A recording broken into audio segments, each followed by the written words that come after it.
Hola, muy buena tarde a todos. Bienvenidos a una sesión más de este entrenamiento continuo México contra COVID. El día de hoy tenemos el gusto de presentarles a la doctora Ana Carolina Sepúlveda Vildosora. Ella es especialista en pediatría, profesora de la Facultad de Medicina de la UNAM, vocal del Consejo de Certificación en Pediatría, miembro de la Academia Mexicana de Pediatría y la Academia Nacional de Medicina. Doctora Sepúlveda, qué gusto que nos acompañe el día de hoy con nosotros. Le cedo los micrófonos, doctora, para que inicie la sesión del día de hoy. Buenas tardes. Buenas tardes. Muchas gracias. Agradezco la invitación al INSABI para platicar de este tema tan importante que es la vacunación contra el SARS-CoV-2 en la edad pediátrica. De antemano les pido una disculpa si mis perros ladran. Es algo que no puedo controlar. Vamos a empezar por tratar de responder esta pregunta. ¿Es seguro y efectivo vacunar a la población pediátrica contra SARS-CoV-2? A continuación les voy a presentar algunas evidencias epidemiológicas de cuadro clínico y de seguridad de la vacuna y de eficacia para ver qué finalmente podemos responder de esta pregunta. En primer lugar voy a hablar sobre la transmisibilidad del virus y la carga viral de los niños, que en un inicio se dijo que era mucho mayor que la de los adultos, que eran unos súper contagiadores. Y bueno, a partir del avance de la pandemia han estado desarrollándose algunos estudios científicos en donde nos demuestra que no, que lo que se estimó en un inicio era erróneo, como lo podemos ver en este artículo que se publicó el 9 de julio en la revista Science, en donde 400,000 personas fueron evaluadas de febrero de 2020 a marzo del 2021.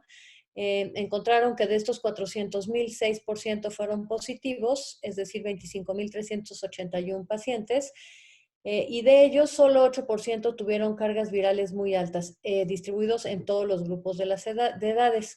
En la tabla de aquí abajo ustedes pueden ver la estratificación por edad en quinquenios, de 0 a 5, de 5 a 10, de 10 a 15 y de 15 a 20. Consideremos en este caso 20 todavía como edad pediátrica, aunque el nivel de corte es 18 o 19 años. A partir de aquí son adultos jóvenes, adultos y población de edad avanzada. Estos autores encontraron para todos, para todos los casos, ustedes pueden ver aquí la carga viral de 5.9 logaritmo viral, logaritmo de 10, perdón, de la carga viral, en todos los casos de los niños de 0 a 5 años, comparado contra 6 del siguiente quinquenio, 6, 6.3, 6.5, 6.6, en fin, 6.4. Como pueden ver ustedes, en todos los casos de la gravedad de la enfermedad, el promedio, digamos, de la carga viral, pues no difiere mucho en las diferentes edades. Cuando lo vemos en los casos leves contra los casos hospitalizados, tampoco podemos encontrar una diferencia muy grande de acuerdo a las edades. 6.6 contra 6.1 contra 6.4. 7 en los 25 a 35 años, en fin, ustedes pueden ver también aquí que en los pacientes que son asintomáticos o que tienen enfermedad leve, pues las cargas virales también son aproximadamente iguales. Y lo mismo sucede en los casos de los hospitalizados, donde empieza con 5.6 en el primer quinquenio de la vida y tenemos 6.2 en las personas de edad más avanzada. Y lo que estos autores concluyeron es que los niños tienen cargas virales ligeramente menores que los adultos, sin que esta diferencia sea significativa, y la carga viral parece estar aumentando con la edad. Lo que sí encontraron estos autores es que la carga viral fue 10 veces mayor con la variante Delta que estamos ahorita padeciendo. ¿Cuáles son algunas cuestiones importantes respecto a la transmisibilidad en los niños? Como ya vimos, la carga viral que ellos expelen es muy similar a la de los adultos, es decir, ellos sí contagian a las personas que están a su alrededor. Y bueno, pues abrazar, tocar y tocar son parte del cuidado de un niño enfermo y eso incrementa el riesgo de contagio del resto de la familia. Asimismo, los menores de edad por lo general no se cubren la boca al toser o al estornudar y esto también puede incrementar el riesgo de contagio a su familia. Y por otro lado, la familia no necesariamente se lava las manos después de cada contacto con un menor enfermo. Entonces es por ello que en un inicio se pensó que los niños eran súper contagiadores. Lo que pasa es que estamos más cerca de ellos y más en contacto cuando un niño se enferma. Se desconoce la verdadera incidencia de la infección en los niños debido a que las pruebas en la mayoría de los países se realizan solamente a los pacientes que son sintomáticos o aquellos que tienen enfermedad grave. Por lo tanto, considerando que los niños en su mayoría presentan enfermedad asintomática, no conocemos la verdadera incidencia de la infección. En un inicio se reportó que los niños representaban del 2 al 4% del total de los casos confirmados a nivel global. Esto se vio en los primeros estudios que fueron reportados en China y en Italia, en donde se estimaba que aproximadamente del 2 al 4% de los casos eran de la población pediátrica. Actualmente, en México ocurre en el 7% de la población de 0 a 19 años. Y esto se ha ido incrementando a través de los meses. Hace unos meses era, hace unos 6 meses, 7 meses era del 4%. Y esto ahorita vamos a ver que es un fenómeno que está pasando en la mayoría de los países.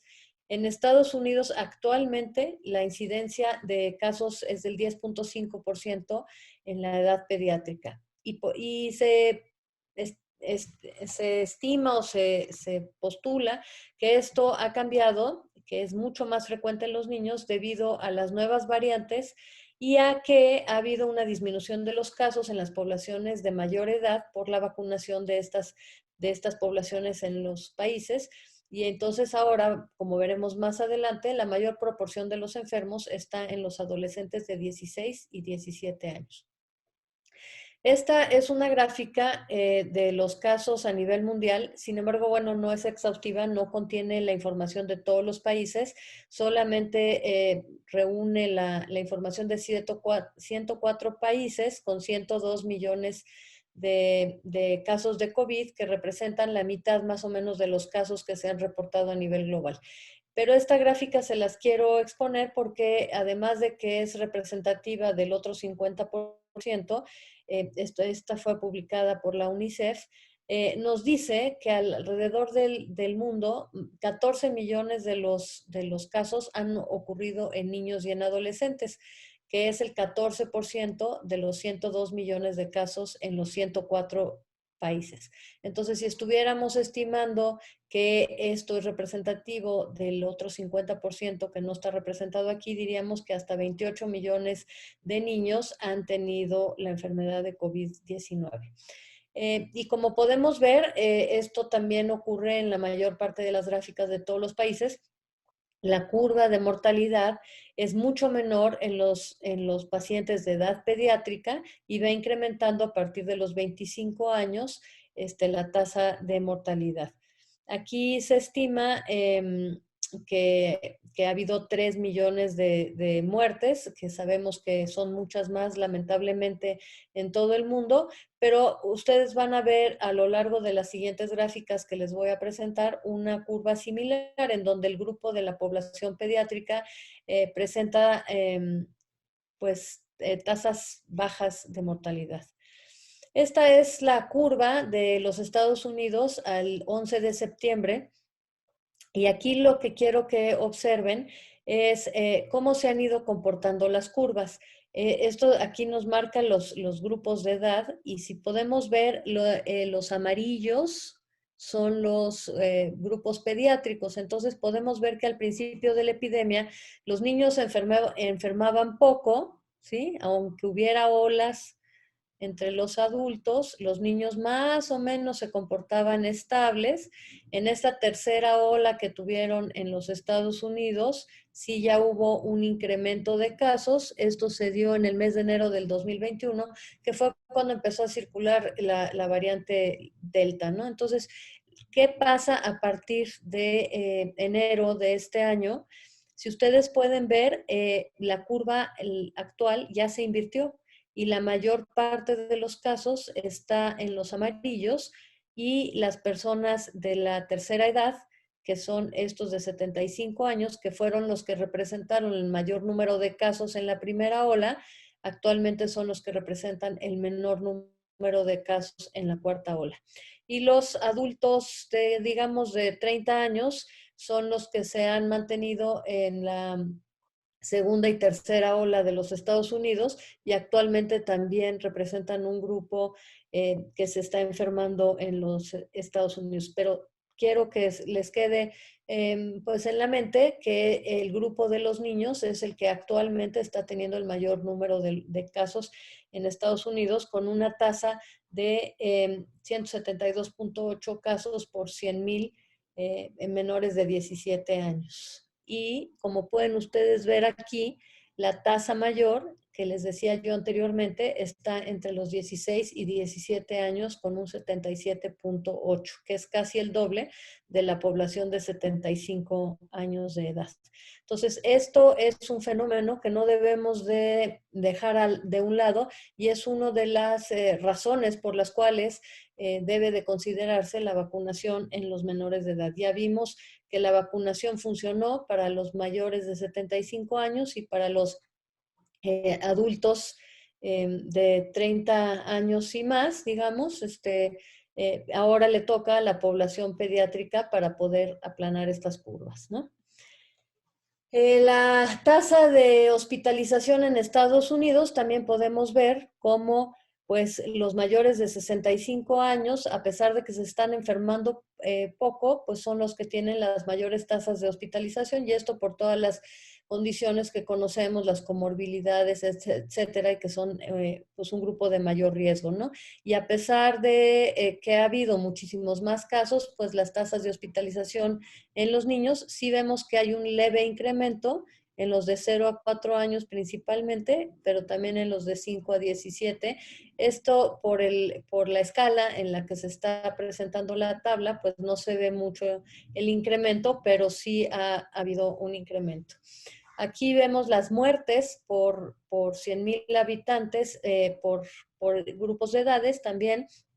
Pues vemos que en la primera y en la segunda ola en Estados Unidos, quienes más morían eran pues los de 75 años y más. Los niños en general, ustedes pueden ver pues que ni siquiera se ve la gráfica, el color en la gráfica, ¿no? El color amarillo. Los niños en general mueren poco, y ahorita están muriendo similar a los otros grupos de edad, excepto por los mayores de 75 años, que sí tienen una tasa un poco mayor. Es decir, entonces sí se están enfermando mucho los niños, pero no se hospitalizan de manera importante, o no ha incrementado el número de hospitalizaciones, ni tampoco el número de muertes. ¿Y qué es lo que sucede en México? Les decía, bueno, pues esta curva se ve muy similar a la que les presenté de la UNESCO. Los niños de 0 a 4 años y de 5 a 9 se enferman relativamente poco, empieza a incrementar en los 10 a 14 y ya empieza mucho más en los niños de 15 a 19, que son los adolescentes, ¿no? De 20 a 24 ya se dispara, y bueno, estas son en color salmón, digamos, más clarito. Podemos ver a los pacientes que han sido ambulatorios, y aquí en poco más oscuro podemos ver a los pacientes hospitalizados, y también aquí podemos ver pues que la mayoría de los pacientes mexicanos pediátricos han sido ambulatorios. Aquí les presento las cifras exactas. De 0 a 4 años se han reportado en la página de CONACYT para el sábado pasado 23,023 pacientes, de los cuales solo 16% se hospitalizan. De 5 a 9 han sido 31,713, de 10 a 14 han sido 61,443, y de 15 a 19, 133,344. Como ven, en este grupo de edad pues ya se duplica la tasa de infección. Y esto pues es por muchas razones. Una de ellas es que tienen una mucho mayor movilidad. Estos niños en general se quedan en casa en sus tareas escolares, y estos pues muchos de ellos ya salen a trabajar, o incluso pues salen a otras actividades, ¿no? Apoyar a la familia, hacer compras, en fin, tienen más movilidad.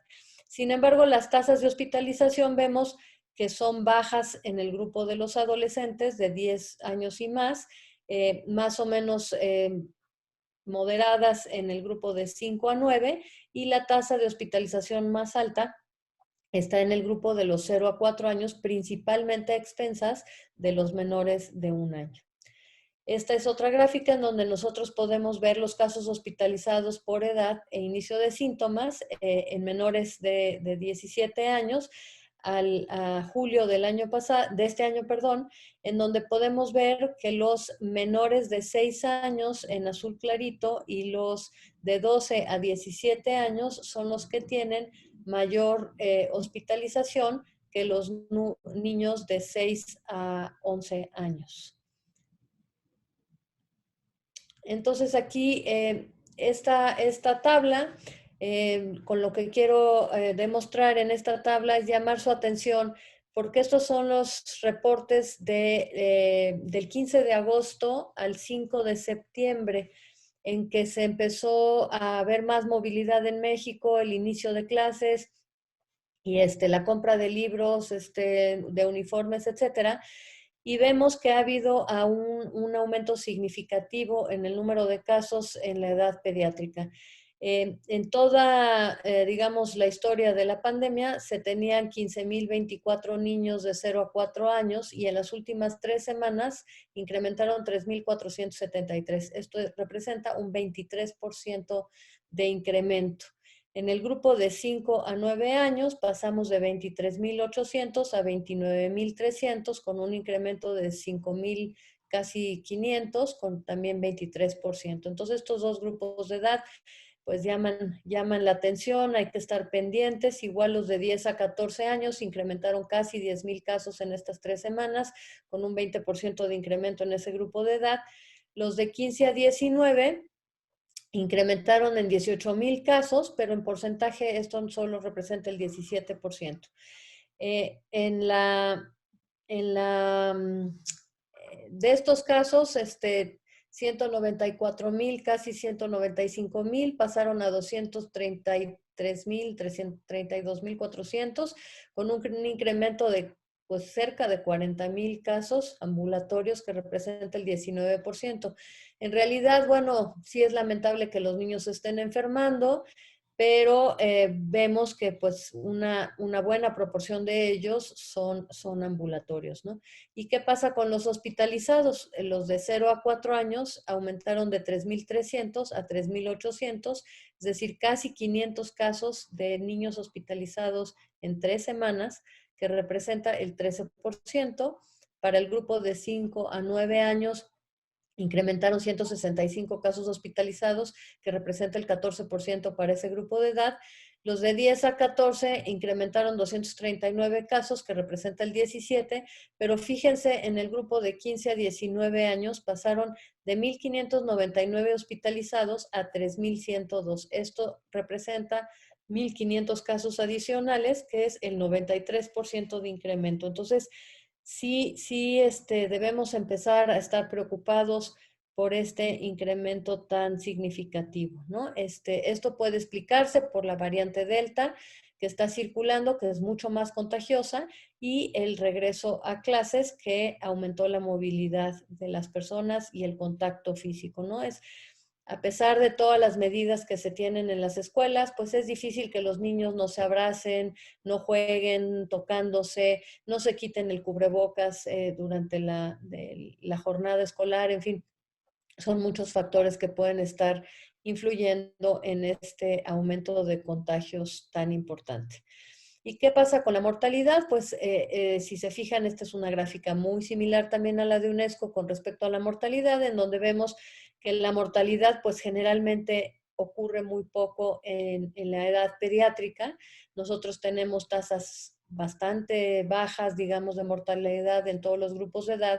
Sin embargo, es lamentable que para el sábado pasado se habían reportado 956 menores de edad fallecidos en nuestro país, que bueno, es lamentable, es muy triste que casi 1,000 niños mexicanos hayan fallecido por esta enfermedad. ¿Y cuáles son los síntomas que presentan los niños que tienen COVID? Bueno, la mayoría son asintomáticos, decíamos de 45 al 90% son asintomáticos o tienen enfermedad leve. Y los principales síntomas que se reportaron desde un inicio son fiebre, tos, fatiga, cefalea, rinorrea, náusea, vómito y dolor abdominal.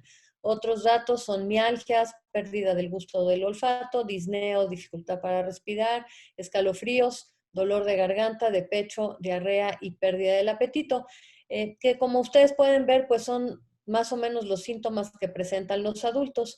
Y más adelante veremos que la diarrea ha sido un dato importante que en la evolución de la pandemia nos orienta a una enfermedad probablemente más grave. Y eso lo vamos a ver en algunos estudios más adelante.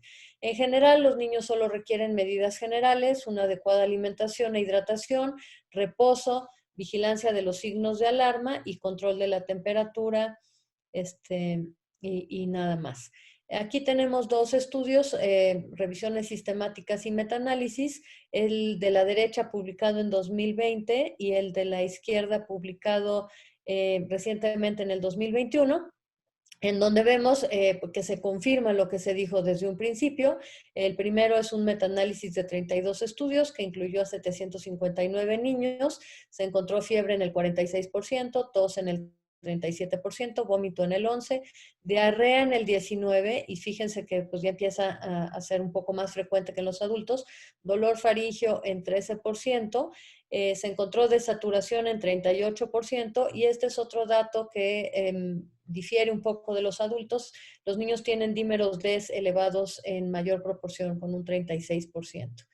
Y en una revisión sistemática hecha por esto del grupo de China, incluyó 48 estudios con 5.829 pacientes, 20% fueron asintomáticos, 33% tuvieron la enfermedad leve y 51% tuvieron la enfermedad moderada. La fiebre y la tos, otra vez se repiten, fueron los síntomas más frecuentes en este estudio de bastantes más niños. En este estudio se encontró también que tenían linfopenia en el 16%, CPK elevada en 37%, una radiografía normal en 41% y con imagen de vidrio despulido en 36%. En menores de un año llama la atención que 14% tuvieron la enfermedad grave, y entonces es lo que les decía hace un rato, los menores de un año generalmente tienen mayores tasas de mortalidad y de hospitalización, y en este grupo de edad se reporta el vómito como un dato importante. 33% tuvieron vómito, y es un dato que hay que estar pendientes en este grupo de edad. Si lo presentan, hay que tener una vigilancia más estrecha. Como les decía, las tasas de hospitalización en los niños es significativamente menor que en los adultos. Menos del 2% de los niños que enferman tienen una enfermedad crítica, y los menores de un año, decíamos, pues tienen un riesgo más alto de estar críticamente enfermos. Hasta 10% de los menores de un año pueden estar críticamente enfermos. De los pacientes que fallecen, se han reportado que casi el 70% pues tienen alguna comorbilidad, y estos datos también los vamos a corroborar con estos estudios. Entonces, en este estudio que se publicó en JAMA, nos habla sobre las características y la severidad de la enfermedad en niños de Estados Unidos y adolescentes que son diagnosticados con COVID. Incluyó 20.714 pacientes pediátricos que tuvieron COVID, de los cuales 11%, es decir, 2.430, fueron hospitalizados. Entonces, si se fijan aquí, las tasas ya empiezan a subir con respecto a lo que les había yo dicho previamente, y 3.6% tuvieron COVID severo. Y los factores de riesgo que se encontraron en este estudio para que presenten riesgo de hospitalización o de enfermedad severa fue, aquí lo podemos ver muy claramente, ¿no? Los que están hacia la derecha implica mayor riesgo, lo que están hacia la izquierda es menor riesgo. Si alguno de estos puntitos o sus rayas, sus desviaciones estándar tocan la línea del 1, entonces eso ya no es significativo, por lo cual podemos ver que esta primera dato de la presencia de una condición crónica, pues aumenta el riesgo significativamente 3.27 veces. El ser hombre incrementa el riesgo 1.52 veces. El tener una edad de 6 a 11 años incrementa el riesgo 1.53, de 2 a 5, 1.53, y aquí llama la atención que la edad de menor de un año no tuvo una significancia estadística, como ven está justo en el 1, entonces pues no podemos decir que aumenta el riesgo, y esto va en contra. Llama la atención de otros estudios que también se han presentado en donde se dice, y las propias estadísticas pues hablan de que los niños menores de un año tienen más enfermedad, más grave y mueren más. Aquí otras variables que ellos estudiaron que tampoco salieron significativas y que sí han sido significativas en otros estudios es la raza, ¿no? En otros estudios ser latino o hispano incrementa el riesgo, o ser de alguna etnia. El tener aseguramiento público también es un factor que interviene en la hospitalización. Estos son datos para hospitalización. Esto también son datos de riesgo para tener enfermedad severa y son datos que importan o son factores de riesgo para hospitalizar al paciente. Se estudiaron 454 pacientes. Esto fue en Estados Unidos, en la Universidad de Colorado, y encontraron ellos que el nacimiento pretérmino aumenta el riesgo 3.7 veces. El ser recién nacido o lactante de 0 a 3 meses de edad aumenta el riesgo 7.86 veces. Entonces, fijan, estos son los menores de un año y en este estudio, pues sí se encuentra que aumenta el riesgo de 7.86. En el estudio previo que se contradice el dato, no especifica el número de pacientes menores de un año que ellos tuvieron, entonces se pudiera ser un factor que esté interviniendo, que hayan tenido muy pocos pacientes estudiados en ese grupo de edad. Entonces esto sí es consistente con lo que se ha visto con los datos epidemiológicos. La presencia de cualquier comorbilidad aumentó el riesgo de hospitalización 2.73 veces. Entre ellas, el tener inmunocompromiso aumenta el riesgo 3.5 veces, una enfermedad gastrointestinal 2.7 veces, tener diabetes 6.6 veces o tener asma 2.2 veces. El tener una PCR elevada se asoció con la necesidad de tener cuidados intensivos con un valor de 17.7 miligramos por decilitro de corte. Es decir, si la PCR sale de 17.7 o más, existe un riesgo elevado de tener necesidad de usar cuidados intensivos en ese paciente. Y este es un estudio que se hizo en Latinoamérica, en donde se encontró, pues nuevamente, si se fijan, el ser menor de un año aumenta el riesgo significativamente. El ser de una población rural, que también nos habla un poco del estado socioeconómico de la persona, aumenta el riesgo. El tener comorbilidades, ya habíamos hablado de las gastrointestinales, aumenta el riesgo. Y este estudio aporta que las enfermedades neurológicas también aumentan el riesgo. De la inmunodeficiencia también ya habíamos hablado que aumentaba el riesgo en otros estudios. Y el tener a la presentación estos signos o síntomas también aumenta el riesgo. El tener disnea, el tener hipoxia, el tener crisis convulsivas o el tener deshidratación. Entonces, todos esos son factores de riesgo para hospitalización o ingreso a unidad de cuidados intensivos.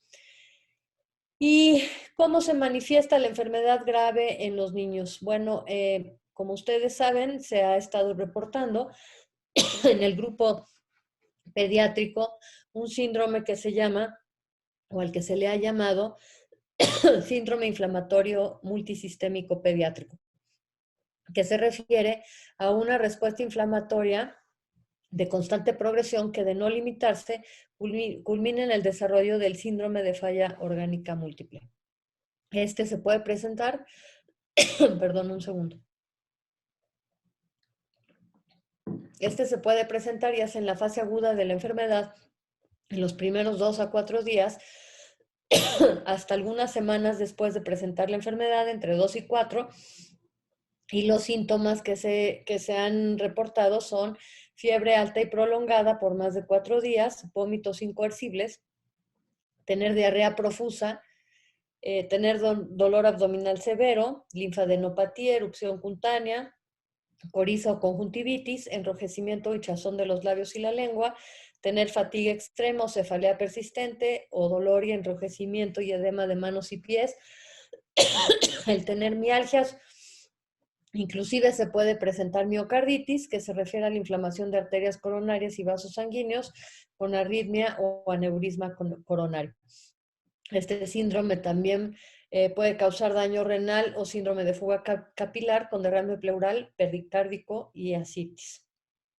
Entonces, pues en realidad se ponen muy graves los niños. Estas son las estadísticas en Estados Unidos que llevan un reporte de casos muy minucioso, en donde podemos ver que los casos del síndrome multisistémico inflamatorio fueron más o menos asociados a las curvas, y afortunadamente con esta nueva incremento de casos de COVID en los niños no se ha visto un incremento en el número de casos del síndrome multisistémico inflamatorio.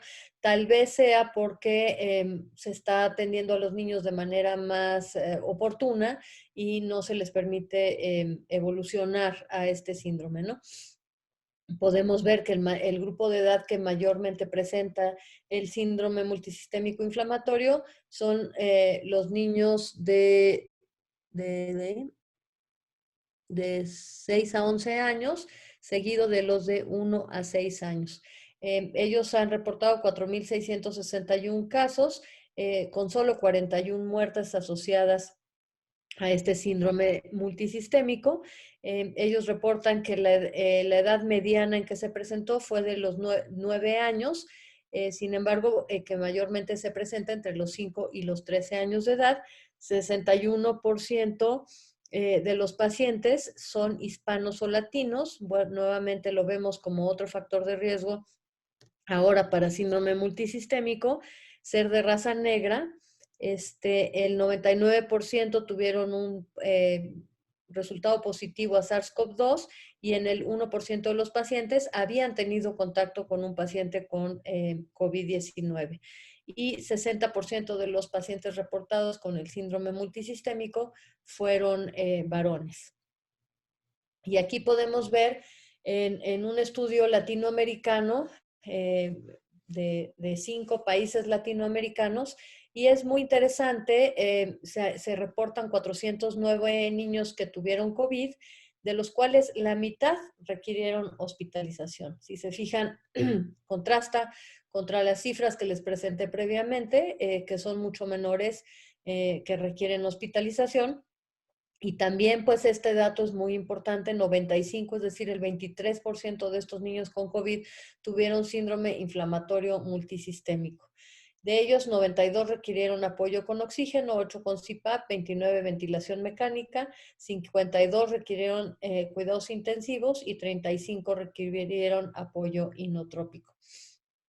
El ingreso a terapia intensiva se relacionó con enfermedades preexistentes, inmunodeficiencia, ya lo habíamos visto, infección respiratoria baja, síndromes congénitos, sintomatología gastrointestinal, nuevamente, si se fijan, aparece en este estudio también. Entonces, el que tengan diarrea, vómito los niños es un dato que no deben de perder de vista.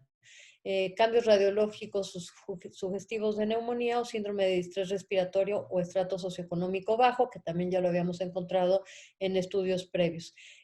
Sin embargo, si se fijan, estas cifras que presentan estos autores, pues son bastante alarmantes, porque son más del doble de lo que reportan otros países. Este estudio apoya entonces la evidencia previa sobre que la enfermedad es más severa en la población latina e hispana y de estratos socioeconómicos bajos. Y ahora vamos a ver cuáles son los factores de riesgo para mortalidad en niños con COVID. En este estudio que se realizó en Brasil, que se publicó el 5 de agosto de este año, se estudiaron 11.600 niños, de los cuales el 7.6 murieron en el hospital. Se fijan, también esta tasa es más alta que en los países desarrollados. Entonces, de estos 11.600 pacientes que estudiaron, 500 tuvieron datos perdidos, entonces fueron eliminados. El 23% fueron admitidos a la terapia intensiva y el 71% no fueron admitidos a las terapias intensivas. Lo que estos autores vieron, bueno, es que 50% de los que fueron admitidos en la terapia requirieron de ventilación mecánica y 30% de los que ingresaron de los que no ingresaron a terapia también requirieron oxígeno. Es decir, claramente se ve que los que ingresaron a terapia pues estaban mucho más graves que los que no ingresaron. Afortunadamente solo representaron el 23% de los pacientes y en estas gráficas podemos ver entonces finalmente cuáles son los factores de riesgo que ellos encontraron para mortalidad. Entonces en la primera gráfica analizan la edad y ustedes pueden ver pues que el grupo de 12 a 19 años tiene un riesgo incrementado para mortalidad comparado con el grupo de 2 a 11 años. Y el grupo de menores de 2 años nuevamente se repite que tienen más riesgo de morir. Entonces, ¿quiénes tienen más riesgo de morir en pediatría? Pues los niños pequeños, digamos, en algunos estudios es menores de 1, en otros es menores de 2, en otros es menores de 4, pero en general, en la primera etapa de la vida, el riesgo es más alto. Y asimismo se encuentra que en los adolescentes aumenta el riesgo. En los escolares pareciera que es un grupo que más o menos tiene un riesgo disminuido. En cuanto a la región de Brasil, pues ellos analizaron las 5 diferentes regiones y también encontraron que algunas regiones tenían mucho mayor riesgo que otras y esto tiene que ver con la distribución urbana y rural de su población, que habíamos también ya hablado. Vemos aquí también la etnicidad en la tercera gráfica y vemos que las personas que son de raza indígena tuvieron un riesgo mucho más elevado que las personas de otras razas que ellos estudiaron. Y por último, el número de comorbilidades. Vemos que a mayor número de comorbilidades va aumentando el riesgo de morir, siendo bajo cuando no tienen ninguna comorbilidad y casi que se va duplicando a medida de que se agrega una comorbilidad adicional. Pero no solo es la enfermedad grave de los pacientes pediátricos o el síndrome de inflamatorio multisistémico pediátrico que nos preocupa a los pediatras, también es el COVID a largo plazo, que como se ha reportado en la población de adultos, pues también se ha encontrado en la población pediátrica. Y este es el primer estudio en donde se reporta la evidencia de COVID largo en los niños. Fue publicado el 9 de abril en Acta Pediátrica y podemos encontrar que pues los datos que se encuentran en los niños son similares a los que se presentan en los adultos, con fatiga, congestión nasal, rinorrea, sentir el pecho apretado o tener dolor de pecho, tener tos persistente, tener dolor muscular persistente o articular, cefalea, alteraciones en el gusto y en el olfato, falta de concentración, insomnio o demasiado sueño y pérdida de peso, diarrea, dolor abdominal, constipación, rashes cutáneos, palpitaciones, cambios en la menstruación y otros que son los mismos que se han reportado en los adultos. En este estudio pretendieron ver si había diferencias entre los que tuvieron síntomas y los que no tuvieron síntomas. Las PES no son significativas, es decir, estadísticamente pareciera ser que no hay una diferencia significativa entre si tuvieron síntomas o no tuvieron síntomas, entre si estuvieron hospitalizados o no estuvieron hospitalizados, o de acuerdo al número de días de que se les diagnosticó el COVID, no encuentran diferencias en estas variables que ellos estudiaron. Y lo que sí reportan ellos es que 50% de la población estudiada tuvieron al menos un síntoma persistente a los 120 días de seguimiento y 42% de ellos reportó que este síntoma o estos síntomas los incapacitaron para realizar sus actividades diarias. Entonces, esto es algo que nos debe de preocupar en los niños, que sí se presenta, que va a ser algo con lo que tengamos que contender en el futuro.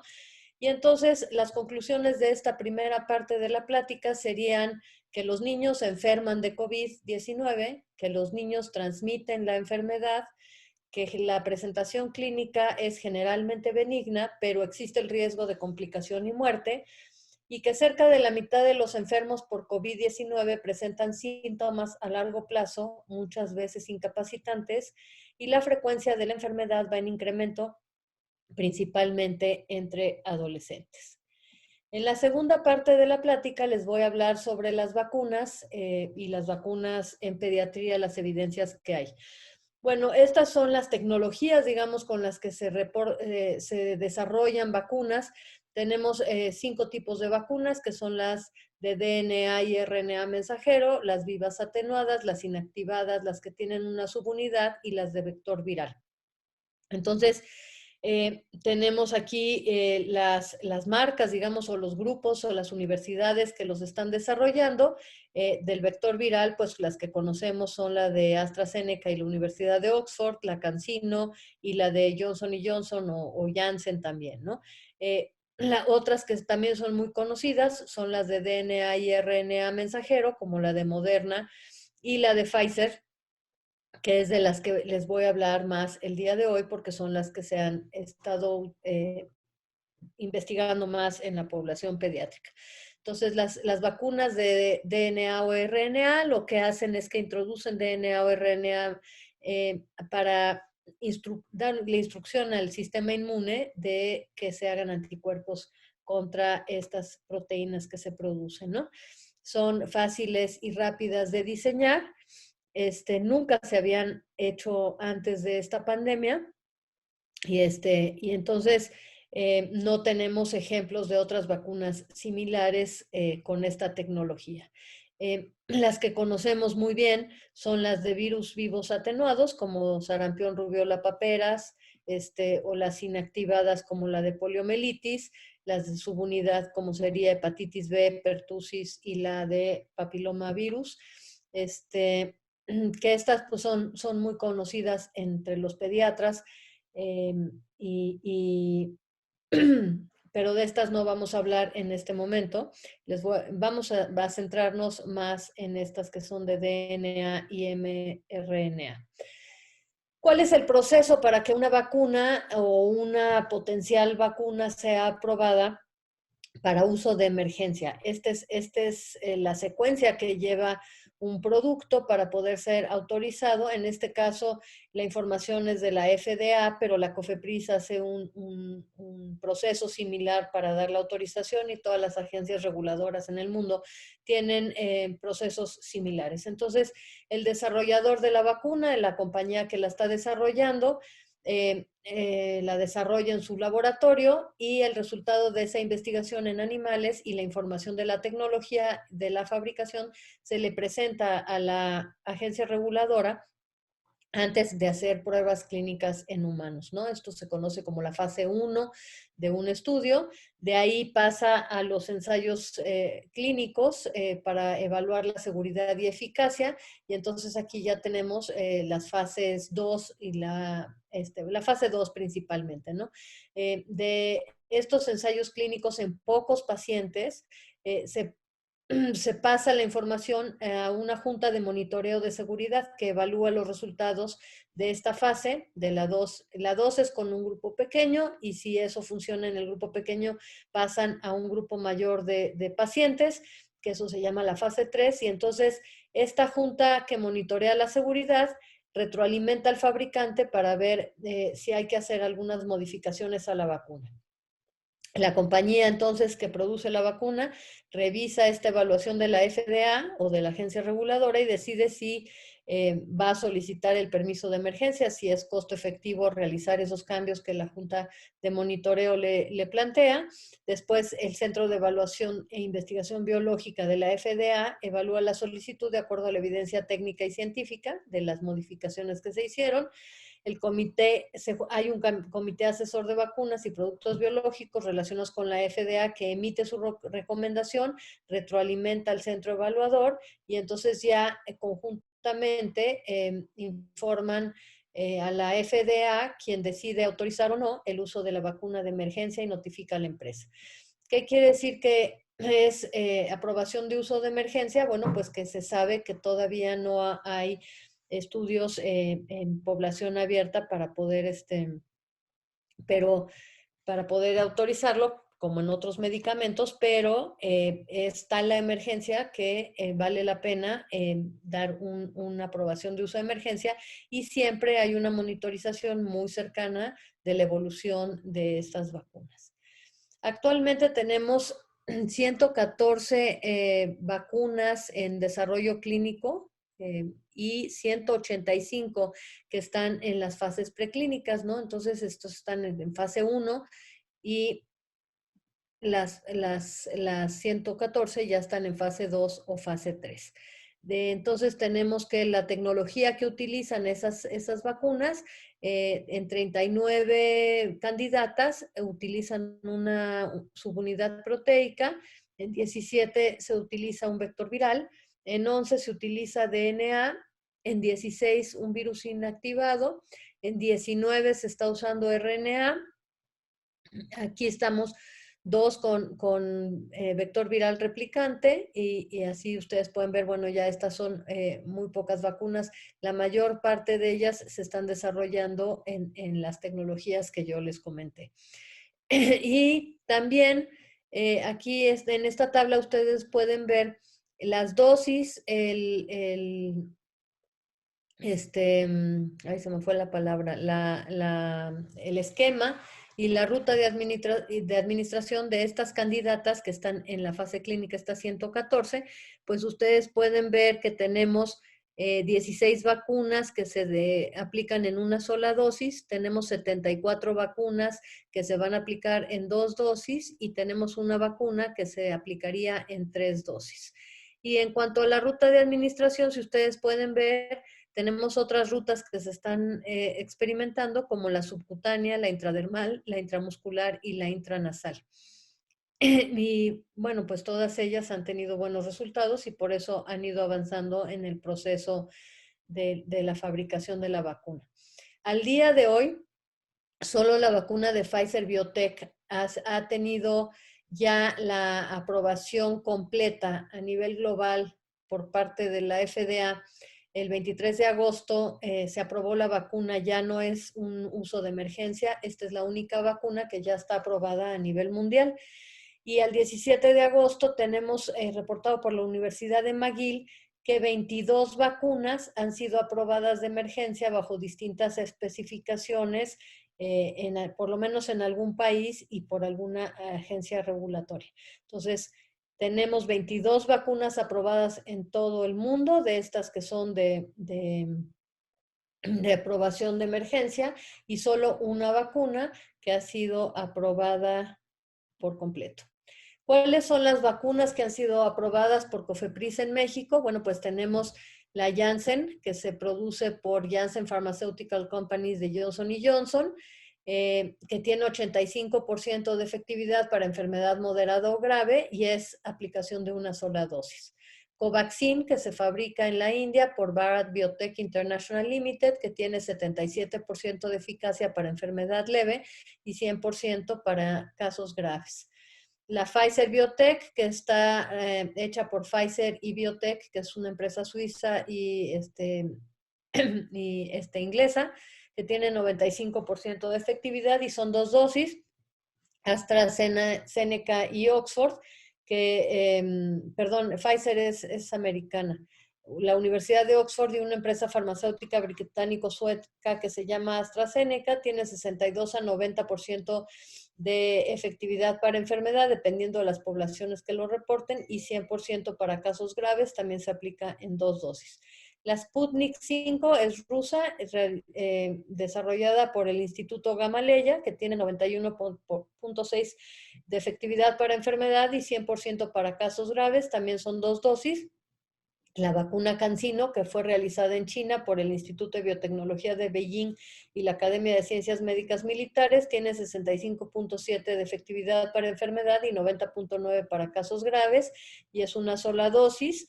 Coronavac, que es China, por la empresa Sinovac China National Pharmaceutical Group, que tiene 51% de efectividad para enfermedad y 100% para casos graves, y también son 2 dosis.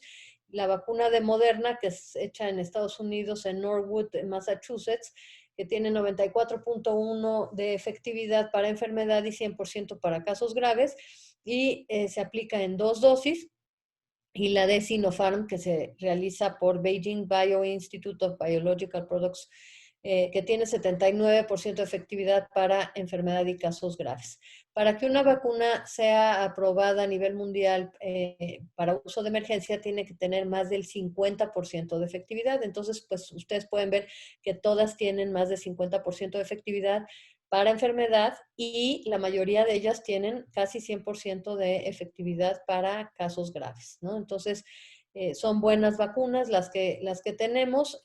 Algunas tienen ventajas sobre otras, son de distintas tecnologías, y tenemos, bueno, una amplia variedad.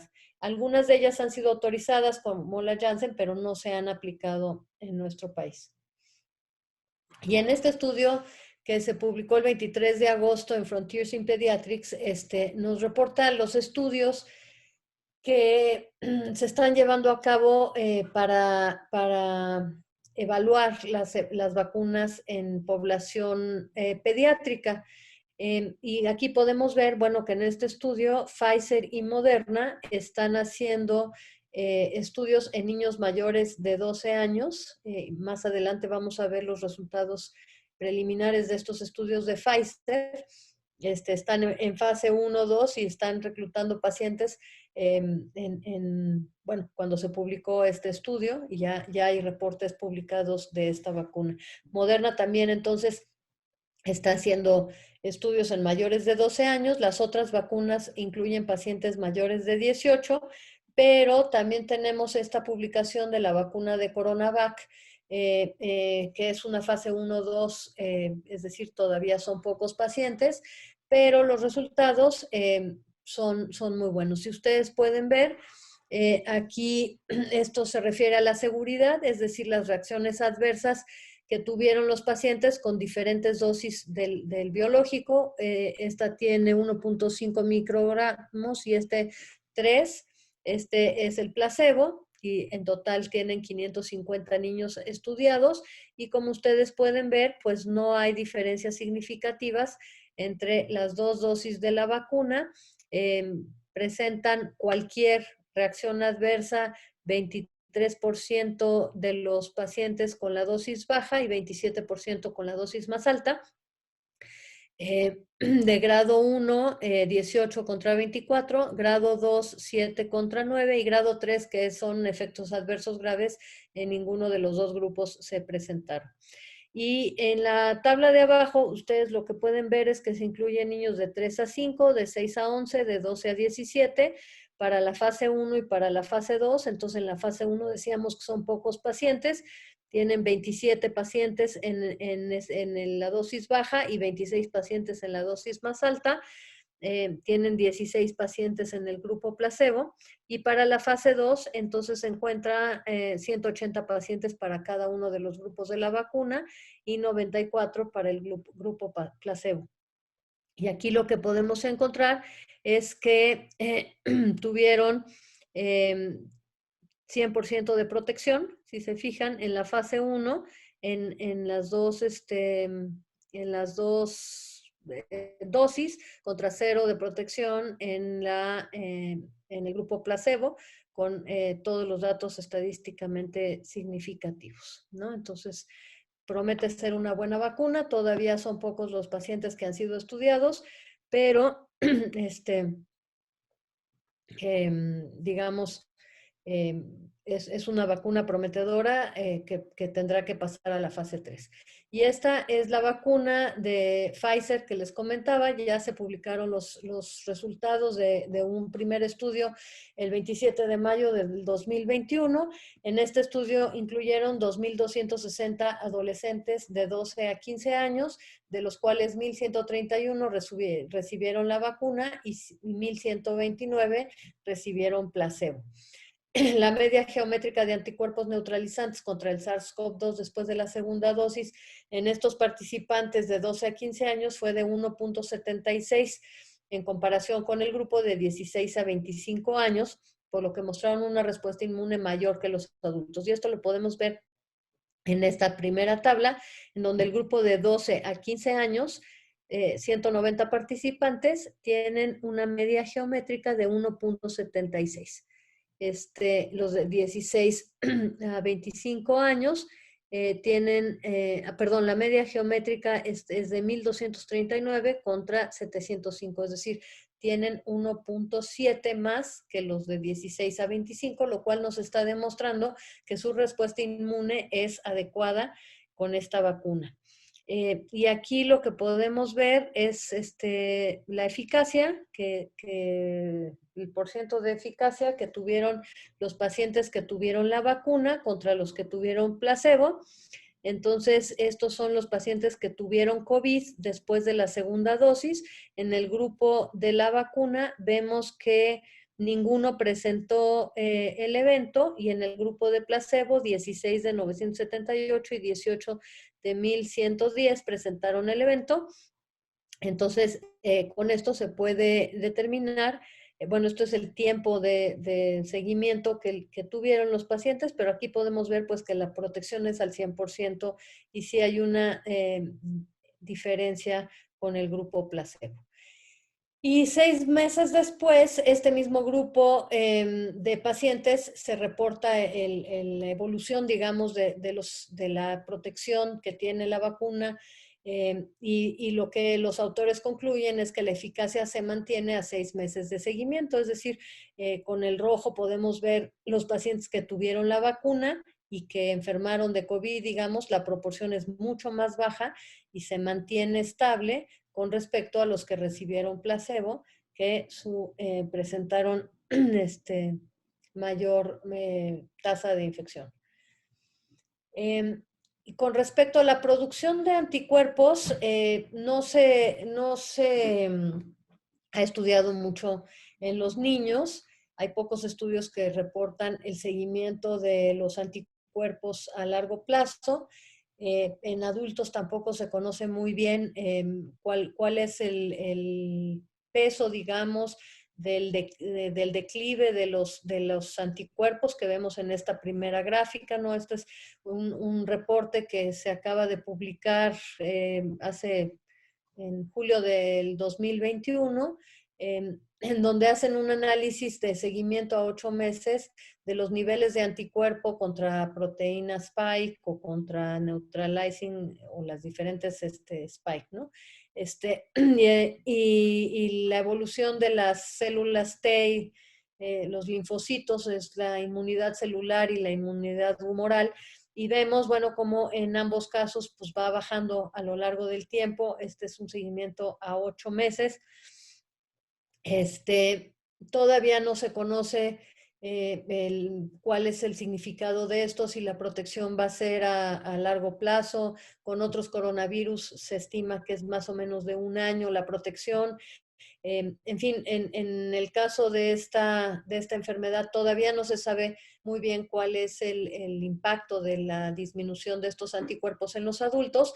Y lo que se puede ver en los niños, este es el único estudio que yo encontré publicado sobre la cinética de la inmunidad, digamos, en los niños con SARS-CoV-2. Es una cohorte de 849 niños, se publicó en junio del 2021. El 7.6% de estos pacientes fueron seropositivos en la primera visita, fueron reevaluados a los 62 días en mediana, para algunos poquitos menos días, poquitos más días, y encontraron que los niveles de anticuerpos se incrementaron con la prueba de Roche-Elesis de 84.7 a 115.8 COI, con una diferencia de 31, que es estadísticamente significativa, y con otra prueba de anticuerpos, que es la Diazorin-Lysol, incrementaron de 67.5 a 81.4, también con una significancia estadística. Entonces, nosotros podemos ver que los anticuerpos de estos niños permanecen por lo menos a los 62 días después de la enfermedad. Y este dato pues es consistente entonces con los datos de la gráfica de la izquierda con respecto a los anticuerpos el comportamiento de los anticuerpos en los adultos. Y decíamos que íbamos a hablar un poco de cómo funcionan las vacunas RNA mensajero. Esto es a grandes rasgos. Se inyecta un fragmento de RNA mensajero que se segmenta en un laboratorio, envuelto en nanopartículas de lípidos y un adyuvante. Este RNA mensajero entra a la célula y produce una proteína de espiga, ¿no? Trae la codificación para producir esa proteína de espiga. Esa proteína de espiga se presenta a la superficie y entonces aquí pueden pasar dos cosas. La primera es que los linfocitos generen anticuerpos que destruyen al virus, ¿no? Entonces vienen los linfocitos, reconocen la proteína, producen anticuerpos y los liberan. Y la segunda es que las células presentadoras de antígeno activen al linfocito T citotóxico, y este linfocito T citotóxico, cuando se encuentre un virus, lo va a destruir. Esto es una explicación muy básica, pero es más o menos cómo funcionan estas vacunas. Y bueno, ¿qué efectos secundarios se han encontrado con las vacunas existentes? Bueno, esto depende del tipo de la vacuna. Tienen más efectos adversos las vacunas de RNA mensajero y de adenovirus, del tipo de adyuvante, y aquí vamos a ver algunos adyuvantes, sobre todo aquellos utilizados con vacunas de RNA mensajero y recombinantes, y el número de dosis que se esté aplicando. Se han reportado más efectos adversos después de la segunda dosis de la vacuna. En la gráfica de la izquierda, entonces, ustedes pueden ver con azul el número o la frecuencia de efectos adversos reportados con las vacunas de adenovirus, ¿no? Entonces, pues hay básicamente con estas vacunas dolor en el sitio de la aplicación y escalofríos, pero pues pueden presentar también todos estos gamas de reacciones locales o de reacciones sistémicas. Y como es muy claro en esta gráfica, las vacunas de RNA mensajero, que son las que están en amarillo, son las que producen una reacción adversa más severa, tanto local como sistémica, incluyendo dolor en el sitio de la aplicación, entumecimiento, enrojecimiento de la zona, induración, prurito. También causan fiebre, causan fatiga, mialgias, vómito, también presentan artralgias y escalofríos. Entonces, esos son en general los efectos adversos para todas las vacunas, pero como ustedes pueden ver, pues hay algunas vacunas que producen en mayor intensidad estos efectos. Y del lado derecho ustedes pueden ver los tipos de adyuvantes y cómo se relacionan con los efectos adversos. Entonces aquí podemos ver que los que tienen adyuvante de aluminio, que son los de línea azul, pueden presentar perdón, enrojecimiento, induración, y pueden presentar comezón. Una disculpa. Y los que no tienen adyuvante, bueno, mialgias, fiebre, vómito y fatiga. Entonces, ¿cuáles son los retos para las vacunas que se produzcan en el futuro? En primer lugar, mejorar la inmunogenicidad, es decir, el tipo y el número de antígenos que se introduzcan. evitar la producción de anticuerpos ineficientes o no específicos, que estos generalmente se producen en personas que se infectan después de haber recibido la vacuna. La producción de sus anticuerpos no es muy, o sea, producen anticuerpos que no son eficientes y por eso enferman. Entonces, un reto para las siguientes vacunas va a ser mejorar la inmunogenicidad y también habrá que ver cuál es la finalidad de la vacuna. Actualmente, la finalidad de la vacuna es la atenuación de la severidad de la enfermedad, pero en un futuro debiera esto pasar a ser la protección de la enfermedad por completo, es decir, que no nos diera COVID de ninguna intensidad. Ahorita se acepta, pues que nada más sirva para atenuarnos, que no importa que nos dé, pero que nos dé leve, ¿no? El siguiente reto es la protección para variantes emergentes. Afortunadamente, las vacunas que existen hasta el día de hoy han logrado proteger contra las variantes que han ido surgiendo, la lambda, la mu, la delta, la alfa, todas las variantes que se han reportado hasta el momento. Afortunadamente, las vacunas han podido ser protectoras, pero tenemos que pensar que en el futuro pues otras variantes emergentes pudieran surgir para las cuales las vacunas no fueran efectivas. Otro reto de las vacunas es mejorar la duración de la protección humoral y celular. Y ya hablábamos de la ruta de administración. Entre menos invasiva sea la ruta de administración, será mejor aceptada por la población, ¿no? Y además pareciera ser que las vacunas que son inoculadas intranasales tienen una mejor eficacia a una menor dosis. También deberemos de determinar cuál es la dosis y el esquema óptico inicial y de reforzamiento de acuerdo a la edad y el estado de salud previo. También tendremos que disminuir efectos adversos de las vacunas, facilitar el proceso de aplicación. Hay vacunas actualmente que requieren de congelamiento y que es poco práctico para la aplicación de la vacuna. Deberemos también de disminuir los costos de la vacuna, poderlo combinar con otras vacunas, y aquí ya hay algún intento de Moderna de combinar la vacuna de influenza con la vacuna de COVID, para optimizar también los procesos de vacunación de la población. Y deberemos de mejorar la capacidad de producción, de distribución, de acceso y de justicia en la aplicación de estas vacunas. Aquí vamos a hablar del número de vacunas aplicadas en adolescentes de 12 a 17 años en Estados Unidos. Estos datos son de la última semana y nosotros podemos ver que 24 millones, casi 25 millones de adolescentes han recibido al menos una dosis de la vacuna. Y esta cifra parece impresionante, sin embargo, esto solo representa el 7.5% del total de la población de esa edad.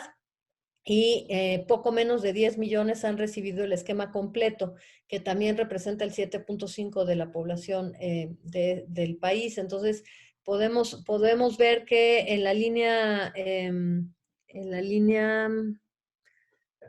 aquí son los que tienen una sola dosis, estos son los que están vacunados por completo, este es el 100% de la población, y podemos ver pues que tienen vacunas todavía muy incompletas, y a pesar de que apenas van en el 7.5%, ya las tasas de infección han ido bajando en Estados Unidos.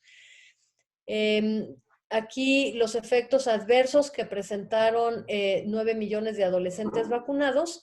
El 90% presentaron efectos adversos leves y solo el 9.3% tuvieron efectos graves, incluyendo la miocarditis. Este dato de la miocarditis es un efecto adverso que se ha comenzado a reportar en los pacientes menores de 30 años, pero particularmente ha sido frecuente en pacientes adolescentes. En 9 millones de pacientes, solo 4.3 presentaron la miocarditis. hubo una reacción adversa por cada 1000 vacunas y 90%, entonces decíamos, fueron síntomas leves. ¿Cuáles son los síntomas más leves que se reportaron? Bueno, fueron mareo, síncope, náusea, dolor de cabeza, fiebre, pérdida de la conciencia, sudoración excesiva, fatiga, palidez, y de los severos fueron dolor torácico o de pecho, miocarditis, troponina aumentada, incremento en la proteína C reactiva, tuvieron fiebre, tuvieron un ecocardiograma anormal, tuvieron cefalea o dificultad para respirar. Fueron las más comunes. Había más aquí abajo de la tabla, pero ya fueron con menos frecuencia. Pero esos son los datos de efectos adversos más frecuentes. Se presentan en 90% de los pacientes.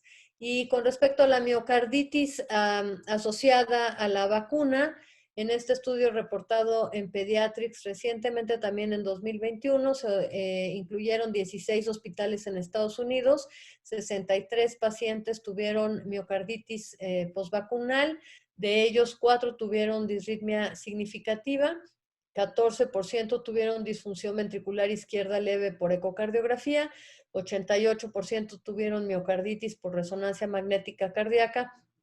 De acuerdo a los criterios de Lake Lewis, ningún paciente requirió apoyo inotrópico, ventilatorio o circulatorio, no hubo ninguna muerte y el seguimiento se realizó en 86% de los pacientes, todos tuvieron resolución de los síntomas en promedio en 35 días. Este es otro estudio también que reporta la miocarditis en 52 millones de dosis de la vacuna de RNA mensajero, de 12 a 19 años en Estados Unidos. Fueron 30 millones habían recibido una dosis, 22 millones las 2 dosis y 1,226 reportaron miocarditis al Adverse Event Reporting System posterior a la vacunación. Esto fue en el periodo de diciembre 29 del año pasado a junio 11 de este año. Lo que encontraron es que 76% de los casos ocurrieron después de la segunda dosis. Los casos ocurrieron después de la vacunación con la vacuna de Pfizer Biotech, pero también con la de Moderna. Ocurrió más frecuentemente en hombres entre 12 y 17 años y 18 a 24 años. Y ellos hacen una evaluación del beneficio-riesgo que implica poner la vacuna y ellos determinan que los beneficios de usar la vacuna de RNA mensajero claramente sobrepasan los riesgos en todas las poblaciones, incluyendo los adolescentes y los adultos menores. Es decir, la tasa de complicación es muy baja y generalmente, bueno, tiene una resolución benigna. En el mundo, entonces, han sido autorizadas para uso de emergencia, excepto Pfizer, que comentamos previamente, para aplicación en población pediátrica, Moderna, Pfizer Biotech, CoronaVac y Sinopharm. Los países que ya han autorizado o están desarrollando protocolos fase 3 para vacunación en mayores de 12 años y en algunos países menores de esta edad, en general utilizan la vacuna Pfizer con dosis completa, pero aquí les pongo algunas especificaciones de algunos de los países que utilizan otras vacunas u otras dosis, ¿no? Entonces, Estados Unidos, decíamos, aplica la vacuna Pfizer ya de manera abierta para todos sus adolescentes mayores de 12 años y está probablemente vaya a autorizar a finales de este año la vacunación en mayores de 5 años de edad con una dosis reducida. Canadá también está vacunando a sus adolescentes con la vacuna Pfizer. Chile utiliza la vacuna Pfizer para mayores de 12 años y la vacuna de Sinovac para mayores de 6 años. Cuba también en estos meses está empezando a vacunar a los mayores de 2 años con unas vacunas que ellos desarrollaron, Abdala y Soberana. Brasil, Australia, Francia, Italia utilizan la vacuna Pfizer, Italia también utiliza la Moderna Israel vacunó con Pfizer a todos los niños de 5 a 11 años con enfermedades preexistentes con una dosis reducida y a los mayores de dosis con la dosis completa. China está vacunando con CoronaVac a mayores de 3 años y Japón, India está vacunando con Novavax. España, Países Bajos, Alemania, Austria, Estonia, Lituania, Emiratos Árabes Unidos y Singapur son otros países que también ya han iniciado la vacunación en adolescentes mayores de 12 años. México, la COFEPRIS autorizó el 24 de junio del 2021 la vacuna Pfizer para mayores de 12 años. ¿Cuál es el riesgo o el beneficio de vacunar a los niños mayores de 12 años? Bueno, que las hospitalizaciones entre los niños adolescentes que no se han vacunado es 10 veces mayor que los que sí se han vacunado. Y en las hospitalizaciones entre las edades de 0 a 4 ya decíamos que ha tenido un incremento de 10 veces. Entonces, la CDC recomienda que todos los pacientes de 2 años en adelante deben de usar un cubrebocas en público y en espacios no ventilados, dentro de espacios cerrados, en las escuelas y en los centros de cuidado. Y los niños por arriba de 12 años deberían de estar vacunándose. En nuestro país, el presidente Andrés Manuel López Obrador recientemente manifestó que el gobierno federal evaluaba la posibilidad de vacunar contra COVID-19 a niñas y niños y jóvenes menores de 18 años con condiciones de salud particulares que ameritaran una protección especial. Sin embargo, no se ha planteado un plan de vacunación para niños de 12 a 17, a pesar de que la vacuna ya está autorizada. Esto motivó que muchos niños con enfermedades preexistentes iniciaran campañas de jurídicas contra el gobierno, amparándose para que se les aplicara la vacuna. El día de hoy aparece en la jornada esta nota que dice que el doctor Hugo López-Gatell declaró que se iniciará la vacunación a menores de edad de 12 a 17 años que tengan riesgo elevado de sufrir COVID grave, y que se estima que hay 1 millón de niños y adolescentes en esta condición. Las condiciones que están considerando para vacunar a los niños son cáncer, entre ellos leucemia, linfoma y tumores sólidos, insuficiencia renal o hepática, VIH-Sida, pacientes que tengan trasplantes de órganos, enfermedades congénitas y otras que disminuyan el sistema inmunológico de defensas. Entonces, bueno, pues hoy amanecimos con buenas noticias. Se iniciará, no dice fecha de inicio de la vacunación, pero bueno, ya se está contemplando a este grupo de edad y ojalá pronto podamos incluir también a los pacientes sin patologías previas mayores de 12 años en esta vacunación. ¿Por qué sí vacunar a la población pediátrica mayor de 12 años? Bueno, ya vimos que los pacientes adquieren la enfermedad, tienen la posibilidad de enfermedad grave y muerte, tienen efectos a largo plazo por la enfermedad, es también para evitar el desarrollo de nuevas variantes. Los adolescentes tienen una buena respuesta inmunogénica. La experiencia en otros países demuestra que la vacuna es segura. Este es un grupo de edad con mucho movimiento. Ya vimos que empezaron a salir de sus casas y empezó el contagio. Y tienen menor probabilidad de gravedad en caso de estar vacunados y contagiarse, ¿no? También la vacunación en este grupo de edad contribuye a la inmunidad de rebaño. Las conclusiones entonces de esta plática serían que la vacuna es efectiva en pacientes mayores de 12 años, la vacuna es segura en la población pediátrica y existe un riesgo 10 veces mayor de enfermar en quienes no tienen vacuna. Muchas gracias. Muchas gracias, doctora Ana Carolina. Les recordamos a los participantes que esta es una sesión a micrófono abierto, por lo que si ustedes quieren hacer algún comentario o alguna pregunta lo pueden hacer por medio del chat o levantando su mano y nosotros les activaremos su micrófono. A los participantes que en el chat nos estuvieron comentando que si esta sesión la pueden encontrar en otro sitio, sí. En el sitio de coviduty.salud.gov.mx van a poder encontrar esta sesión y también en el canal de YouTube del INSABI. Mientras, doctora, ya tenemos algunas preguntas que hicieron nuestros participantes en el chat. Adelante. Aquí tenemos una pregunta de Diana. Ella nos pregunta si hay una explicación fisiopatológica del por qué la variante Delta afecta más a los niños. No, no es que afecte más a los niños, afecta más a toda la población. Es decir, es una variante que es más contagiosa. Afortunadamente no es más grave, digamos, que las variantes previas, pero al tener mayor número de casos, pues esto aumenta la probabilidad, perdón, la incidencia de casos hospitalizados. Es decir, no es una variante más grave, nada más es una variante más contagiosa para todos los grupos de edad. No quiere decir que sea más contagiosa para los niños. Lo que pasa es que ahorita los niños no están vacunados y los adultos sí ya están vacunados. Por eso es que es la inversión en la curva que les mostré. Perfecto, doctora, muchas gracias. Aquí también tenemos otra pregunta de Emanuel.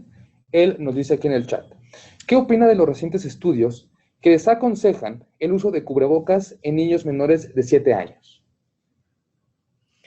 Bueno, todos los estudios que yo he revisado, al contrario, recomiendan el uso de cubrebocas, y las sociedades pediátricas mexicanas y de Estados Unidos todas recomiendan que los niños mayores de 2 años utilicen cubrebocas en espacios públicos. Está muy comprobado que la enfermedad se transmite a través de las secreciones nasales y orofaringias que expelen los enfermos al estornudar o toser, o al hablar, o al cantar, o al gritar.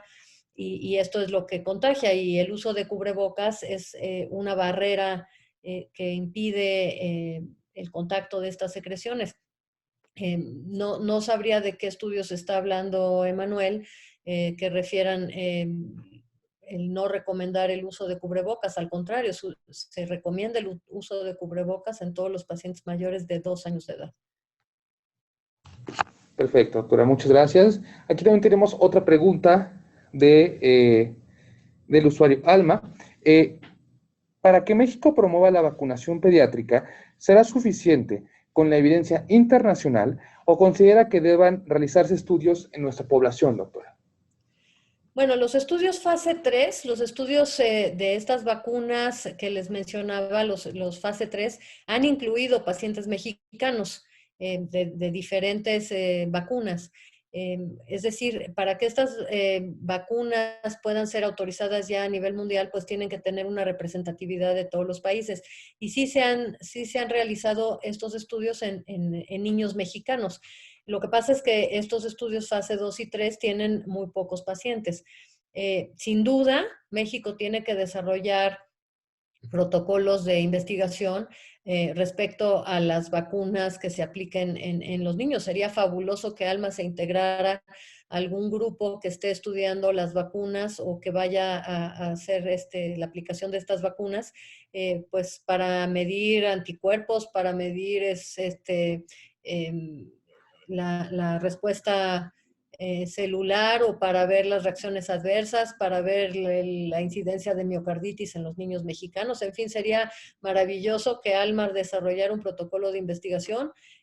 Sí, es necesario que se estudien estos parámetros en todas las poblaciones a más profundidad. Muchas gracias, doctora Sepúlveda. Aquí tenemos otra pregunta de la doctora Mari Rodríguez. Ella nos pregunta, bueno, no es exactamente del tema de pediatría, pero nos pregunta si se puede vacunar a un paciente con una dosis, con un tipo de vacuna, y el refuerzo con otro tipo de vacuna, doctora. Bueno, lo recomendado por las propias farmacéuticas en la actualidad es conservar la misma vacuna que se aplicó en la primera dosis y ponerla en la segunda dosis. Sin embargo, ya se están realizando algunos estudios combinando estas vacunas para ver cuál es la respuesta inmunológica de dos tipos diferentes de vacunas. Esos estudios están en desarrollo, que yo sepa todavía no se publican los resultados. La recomendación actual es tratar de conservar la misma vacuna que se aplicó en la primera dosis. Muchas gracias, doctora. Aquí también tenemos otra pregunta sobre el porcentaje de protección que tienen los recién nacidos de madres que fueron vacunadas, doctora. Los niveles de anticuerpos, bueno, ahí sí se ha publicado en algunos estudios que los niños recién nacidos de madres que fueron vacunadas o que tuvieron la enfermedad presentan anticuerpos contra la enfermedad. Todavía no se estudia si estos anticuerpos son qué porcentaje de eficacia tienen para proteger de la enfermedad a los recién nacidos.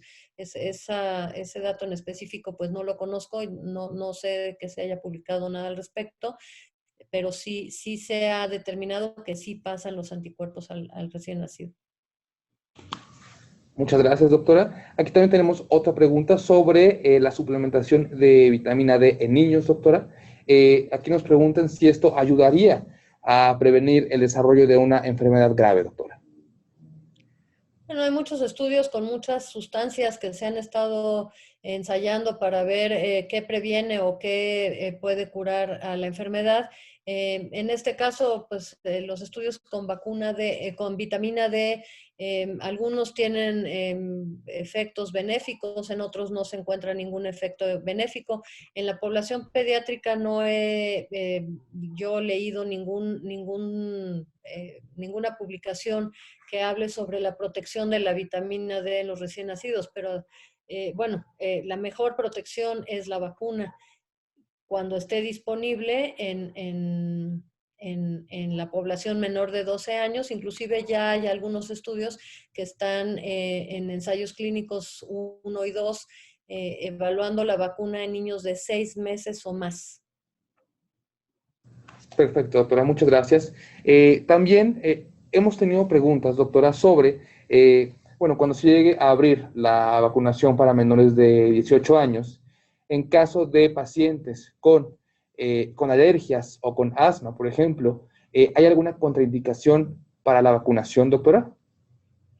Bueno, las contraindicaciones para la vacunación hasta este momento son la presencia de una alergia a alguno de sus componentes. No hay una contraindicación, al contrario, un paciente asmático sería un paciente en el cual estaría indicada la vacunación porque es un paciente que tiene mayor riesgo de complicaciones. Entonces, no sabría decir si asma es una de las enfermedades que estén consideradas en México como esta primera fase de vacunación de 12 a 17 años. La única información que tengo es lo que les presenté que salió en el periódico el día de hoy.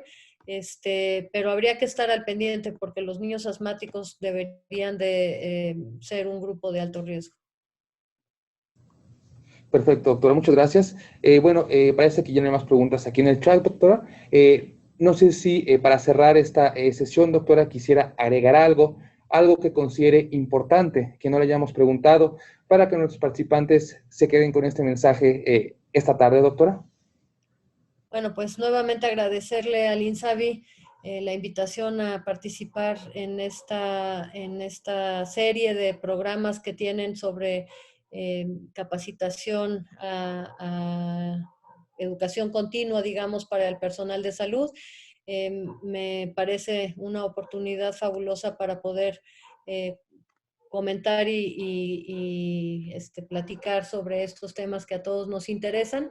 El mensaje que yo dejaría es que fomentemos la vacunación en menores de edad, inicialmente en los de 12 a 17 años, y cuando estén los resultados de los estudios de niños menores, fomentemos la vacunación de los niños menores para poder ya disminuir la tasa de incidencia de esta enfermedad y podamos regresar a una vida normal. No olvidar que todos debemos de conservar las medidas de distanciamiento social, de higiene de manos y de uso de cubrebocas adicional a la vacuna.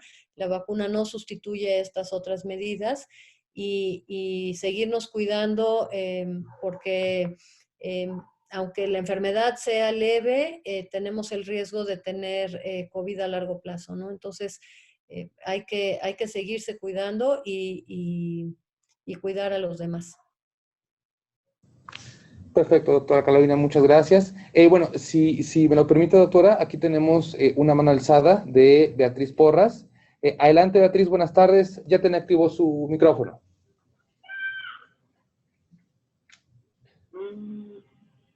Ay, puta. Beatriz Porras, adelante, buenas tardes. ¿Sí nos escucha? ¿Sí me escuchan ustedes? Sí, perfecto, la escuchamos. Tengo una duda. Yo soy personal de salud, soy pediatra.